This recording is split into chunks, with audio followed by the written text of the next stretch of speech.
पिछले एपिसोड में हमने देखा कि एस्ट्रॉन ने इटर्नल कोर की शक्ति का एक और स्तर जागृत कर लिया था, लेकिन इस शक्ति के साथ एक खतरनाक चेतावनी भी आई। ये शक्ति उसे बचा भी सकती थी और उसे नष्ट भी कर सकती थी। वहीं वॉइडॉन पूरी तरह अंधकार से घिर चुका था और कोर को नष्ट करने के लिए मंदिर की ओर बढ़ रहा था। अब कहानी वहीं से आगे बढ़ती है। एपिसोड 6, जिसका नाम है द वॉइड्स एम्ब्रेस। मंदिर के बाहरी दृश्य में घना अंधकार मंडरा रहा था। काले बादल आसमान को पूरी तरह से ढक चुके थे और बीच बीच में काली बिजली चमक रही थी। हवाएं जैसे ही हवेली के द्वार से टकराती, वे एक भयंकर तूफान की आहट दे रही थीं। वस्त्रों में लिपटा हुआ था, मंदिर के विशाल द्वार के सामने खड़ा था। उसकी लाल रक्तिम आंखें इटर्नल कोर पर टिकी हुई थीं, जैसे वह किसी शिकार को घूर रहा हो। उसकी उपस्थिति मात्र से मंदिर की चुप्पी में घुटन महसूस हो रही थी और उसका काले धुएं जैसा वातावरण चारों ओर फैलने लगा था। वॉइडॉन कहता है, अब इस कहानी का अंत होगा। एस्ट्रॉन। वॉइडॉन की आवाज गूंजती हुई मंदिर की दीवारों में बिखर गई। उसकी हंसी जैसे हवा के साथ मिलकर नदियों में गूंज रही हो। एस्ट्रॉन मंदिर के भीतर खड़ा था और उसके चेहरे पर एक अजीब सा संघर्ष झलक रहा था। इटर्नल कोर से प्राप्त शक्ति अब उसके अंदर लहरें बना रही थी। उसकी आंखों में विश्वास और संकोच का मेल था। क्या मैं यह शक्ति सही रूप में इस्तेमाल कर पाऊंगा? यह सवाल उसके मन में हर पल आ रहा था। उसके हाथों में सिहरन थी, लेकिन उसकी भावना दृढ़ थी। उसने अपनी आंखें बंद की और पूरे मंदिर में फैलती अंधेरी ऊर्जा को समेटने की कोशिश की। तुम्हें रोकना ही होगा, वॉइडॉन, एस्ट्रॉन ने दृढ़ता से कहा। उसकी आवाज में अब भी एक रहस्यमयी हिचकिचाहट थी, लेकिन यह कहीं ना कहीं विश्वास से भी भरी हुई थी। वॉइडॉन ने अपने दोनों हाथ ऊपर उठाए और अंधकार की शक्तियां उभरने लगी। उसके चारों ओर काले रंग की भयंकर ऊर्जा घेरने लगी। उसकी आंखों में जलती हुई लाल लपटें थीं। तुम समझते हो एस्ट्रॉन कि इस शक्ति से मुकाबला कर पाओगे? वह बोला और उसकी आवाज का नशा जैसे हवा में फैला। फिर जैसे ही उसने हमला किया, मंदिर के चारों ओर एक विशाल अंधकार की लहर दौड़ी। जमीन कांपने लगी और मंदिर की दीवारों में दरारें पड़ने लगी।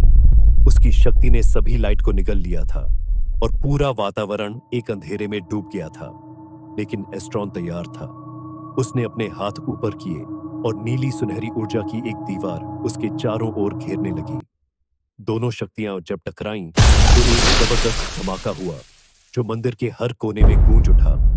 जैसे ही यह धमाका हुआ, सभी दीपक बुझ गए और मंदिर की पूरी आंतरिक रोशनी गायब हो गई। कुछ देर के लिए सब कुछ शांत हो गया था। वातावरण में एक स्थिरता थी, जैसे समय भी थम सा गया हो। एस्ट्रॉन की ऊर्जा वॉइडॉन से टकराई और एक भयावह युद्ध शुरू हो गया। हर वार की गूंज से जमीन में दरारें पड़ने लगी और मंदिर की दीवारें लगभग ढहने लगी।